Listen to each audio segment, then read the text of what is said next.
Alex got yelled at in front of a whole sidewalk line because his bike chain popped off during a food run. The customer filmed him scrambling with greasy hands and said he was faking it for tips.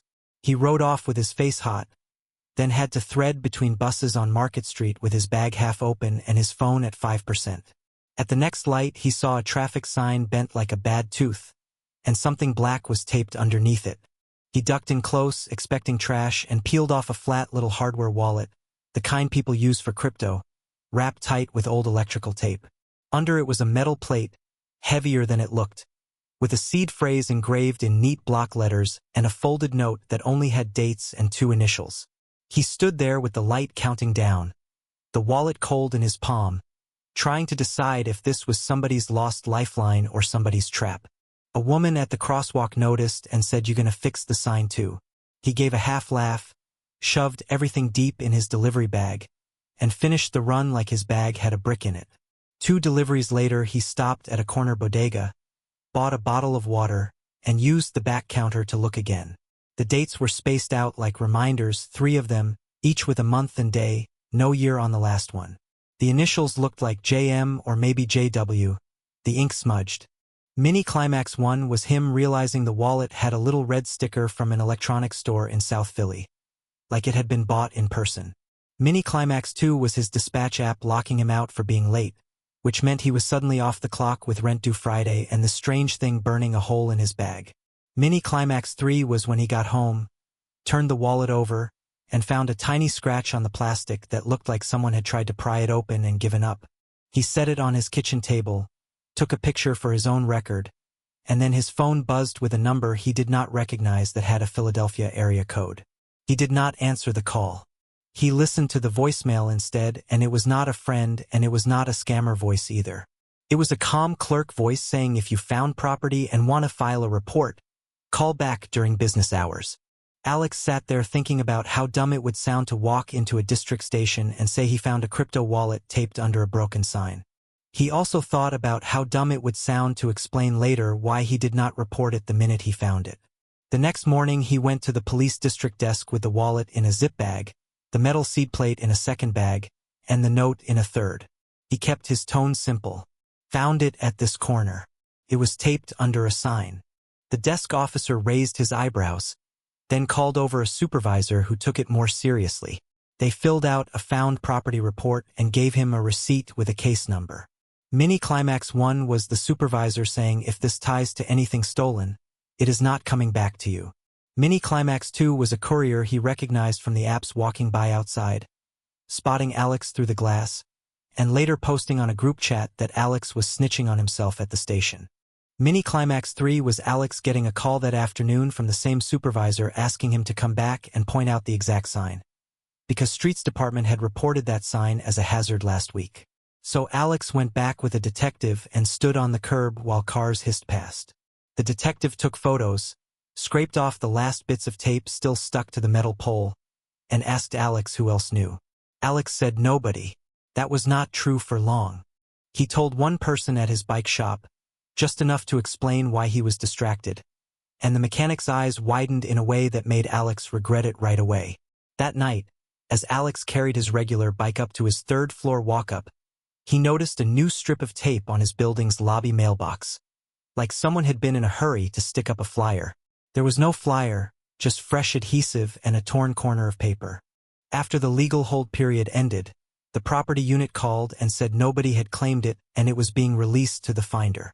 Alex signed for it and walked out feeling like he was carrying something that could change his life or ruin it, maybe both. He did not go home first. He went straight to a small attorney's office in Center City that had a sign about tax help and digital assets, the kind of place that looked boring on purpose. He paid for an hour and put everything on the desk. The lawyer did not touch it at first. He asked Alex to explain exactly how it was found, exactly when, and exactly what he had done so far. Alex told the truth and handed over the police receipt. The lawyer said, "You can try to restore access, but do it clean. No shortcuts. Document everything. Assume the money could be connected to something messy until proven otherwise." He told Alex to keep the seed phrase offline, to use a fresh laptop, and to avoid logging into any exchange account from public Wi-Fi. Alex went home, borrowed an old laptop from his cousin that had been wiped, and sat at his kitchen table with the metal plate in his hands. It had that etched feel under his thumb, sharp enough to catch skin if you rubbed it the wrong way. He copied the words by hand onto a blank sheet, then checked them against the engraving again, because one wrong letter means nothing opens. Mini Climax 1 was the device not turning on at first, then finally lighting up after he used a different cable. Mini Climax 2 was the seed phrase working on the first try in a standard wallet app, which made his stomach drop because it meant this was real access, not a dead gadget. Mini Climax 3 was the balance loading slowly, then showing a number that looked like a typo until he refreshed and it stayed. He stared at it long enough that his eyes went dry. It was enough to pay his rent for years, but not so much that it screamed billionaire. Enough to make him a target. He called his lawyer and said it opened. The lawyer said, "Do not move anything yet. Screenshot the addresses. Save the public keys." Then Alex heard a knock at his door, 2 knocks, then a pause, then one more, like the person knew how to sound casual. Alex did not open the door. He asked through it, "Who is it?" A man's voice said, "Building maintenance, we got a leak report." Alex knew that was a lie because his building had no maintenance guy, just an owner who ignored texts. He stayed quiet and watched through the peephole. The man was holding nothing, no tools, no clipboard, no key ring. He waited a minute, then walked away too fast, like he was annoyed at the time he wasted. Alex called his downstairs neighbor, Ms. Rivera, and asked if she had reported a leak. She said no and told him to stop letting strangers in because packages had been going missing. Mini Climax 1 was Alex realizing somebody might have connected him to the wallet just from that bike shop conversation. Mini Climax 2 was the bike shop mechanic texting him an apology and saying a guy had come in asking questions about Alex, pretending he wanted to hire him for deliveries. Mini Climax 3 was Alex deciding he could not keep doing this alone in his apartment with thin walls and a shared stairwell. He moved the metal plate and the note to a safe deposit box at a credit union near Broad Street, the kind that still makes you sign a paper log. He brought only a handwritten copy of the seed phrase for the next steps, sealed in an envelope, and kept it locked in a fire-resistant box at home. He also went back to the police district and told the supervisor someone had shown up at his door claiming to be maintenance. The supervisor did not laugh. He took notes and told Alex to vary his routes for a while. That weekend Alex rode his regular bike for work like nothing happened. He kept his head down, stopped talking in group chats, and watched the street like he had never watched it before. On Sunday night, he finally sat with his lawyer and a CPA on a video call, and the CPA asked a question that made the whole thing feel heavier. "Can you prove this is not proceeds of crime?" Alex looked at the dates on the note again and noticed something he had missed.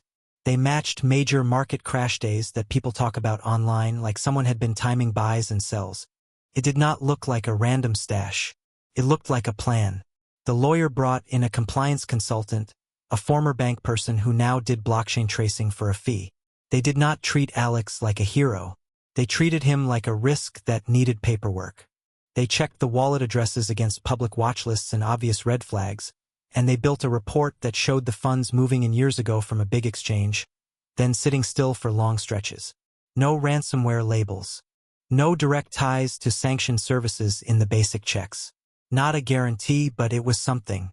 Mini Climax 1 was the consultant flagging a chunk of the history that ran through a mixer years back, not illegal by itself, but enough to make any exchange freeze funds if Alex dumped it all at once. Mini Climax 2 was the lawyer recommending Alex do a voluntary disclosure-style approach with clear records, meaning he would treat the coins like found property with a documented chain from the police release, then pay taxes on any sale and be ready to answer questions. Mini Climax 3 was Alex getting a letter forwarded from the police property unit. An estate attorney had contacted them claiming a deceased client might have owned the wallet, and they wanted to know if Alex would agree to a meeting. They met at the attorney's office, not a cafe, not a parking lot. The estate attorney brought a death certificate, a photo of a similar hardware wallet, and a story about a client who had been paranoid about digital security and had written down dates as reminders to check the market. The problem was simple.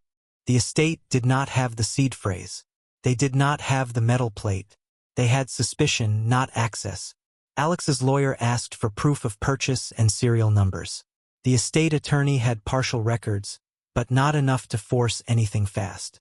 Everyone stayed polite, but the air felt tight. Alex made a sober choice. He sold only a small part through a regulated exchange, slowly, after telling the exchange support team he had documentation and would provide it. He paid the CPA to file clean, and he set aside money for taxes like it was untouchable. He bought an electric bike from a shop in Fishtown. Not the fanciest one, just reliable with a warranty and a battery he could lock. When he rode it home, it felt like relief and guilt mixed together. That night his lawyer texted him one line. The estate just filed a petition in orphans' court. The court part was not dramatic in the way people imagine. It was mostly waiting rooms, stamped forms, and careful language. Alex brought his police report, his property release receipt, the tracing summary, and proof of every move he had made after access was restored. The judge did not care about internet arguments about possession. The judge cared about documents and timelines. In the end, the estate could not prove ownership to the specific wallet beyond a reasonable civil standard. But the judge also noted that the circumstances were strange enough to justify a settlement. Alex agreed to a split that felt fair to him and looked defensible on paper. He kept what he had already liquidated and taxed, plus a defined portion of the remaining funds as the lawful finder under the city process and the documented work he had done. The estate received the rest, moved under supervision into a managed account, and everyone signed releases that stopped the case from dragging on for years. Alex did not end up rich in the way people dream about. He ended up stable, which was the bigger miracle in his world, except it was not a miracle. It was paperwork, restraint, and a lot of sleepless nights. The electric bike changed his days immediately. He stopped arriving drenched in sweat, stopped paying for constant chain repairs, and started taking the longer but safer routes. He kept the job, took fewer risky orders, and stopped talking about the wallet entirely. He learned how fast strangers lean in when they smell money, and how quickly a good day can turn into a problem if you act like the rules do not apply. The broken traffic sign eventually got replaced, shiny and straight, like nothing had ever been taped under it. Alex still passed that corner sometimes and felt his shoulders tighten, not from fear now, but from the memory of how close he came to doing one impulsive thing that would have followed him for the rest of his life.